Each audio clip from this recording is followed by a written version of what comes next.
let's move on to the next part of the show. We have a key collector alert, but a couple of them this week. First off, we're going to let you know that Key Collector is a sponsor of the show. If you use code TOM101, go right to the homepage. There's a Comic Tom logo right there. You click on that. You put the code in, you get a free week subscription. You get key alerts. These are important alerts you should know about if you want to be up on the comic book industry and what's happening. You know, stuff's changing every day. Comic books going up in value, changing in price. This is the best way to keep track of it. And we have some HBO announcements hitting this week that we got to get into. Yeah, I was under the impression DC would keep things more in-house, but it's looking like they're partnering up and pushing more of their content possibly on HBO. And maybe that's just because they feel it's more of established for now. And I don't know if we're going to see down the road like the same Netflix situation. You know, you have content on a Netflix, and then it gets so hot and popular, you're now going to pull it away and bring it towards your streaming service. And maybe DC just needs to do that to build their fan base. Maybe.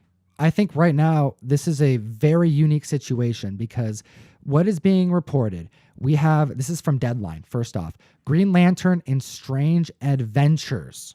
Greg Berlanti and DC go cosmic for HBO Max. So let me read you the announcement that Deadline is reporting. And Deadline is a very credible site. This is where a lot of these news alerts break.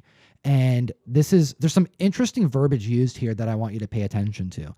So it says here, television super producer Greg Berlanti, ever expanding screen interpretations of the DC Comics universe is going cosmic with 2 new series for the HBO Max streaming platforms, Strange Adventures and a Green Lantern.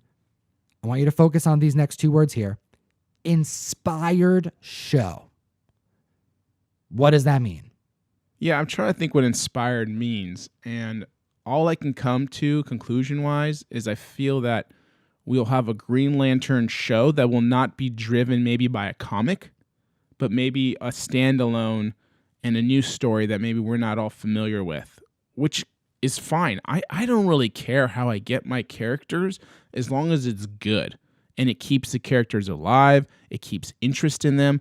For me, that's the most important part. I don't necessarily care as much for it following some story arc in a comic.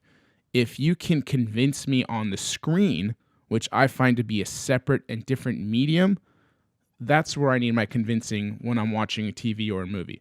In the comics, I need a different convincing. And as long as I can get both, I'm happy. Totally agree with you, Jeff. Look at Watchmen. Look at the Joker. These are comic book intellectual properties that were given to a writing team to put on the screen. And then they were focused on making a good product, a good film, a good story, and they made money. And now they're going to make more. So, although we're seeing key alerts with recommendations and rumors about where you can kind of spec on, I mean, if we're thinking Green Lantern, I'm thinking we should talk to Ryan, Fire Guy, next week about this because he's a big Green Lantern fan. A lot of people thinking, oh, it's got to be Blackest Night if they're going full Green Lantern story. But because they're saying inspired, that tells me that this is really early and it could be anything. But this is some more quotes from this release Tuesday at the HBO Max Warner Brothers Day presentation. This is Berlanti. This is what he said. Both of these original DC properties we'll be creating for HBO Max will be unlike anything seen on television. An anthology series of cautionary tales set in a world where superpowers exist and in what promises to be our biggest DC show ever made, we'll be going to space with a Green Lantern television series, but I can't reveal any more about that just yet. All right? This is exciting stuff. Strange Adventures. You got Deadman.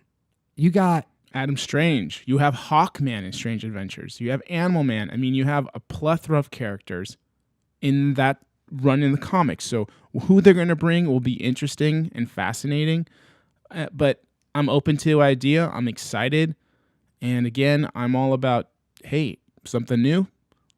I will believe you until you give me proof to not like it. And right now, okay, I don't know if this is a positive or negative. I'm thinking more negative, but when you're advertising this HBO Max and you're telling me you're going to have all of the DC live action movies on there, you got to be careful saying that because that might be a bad, way to advertise.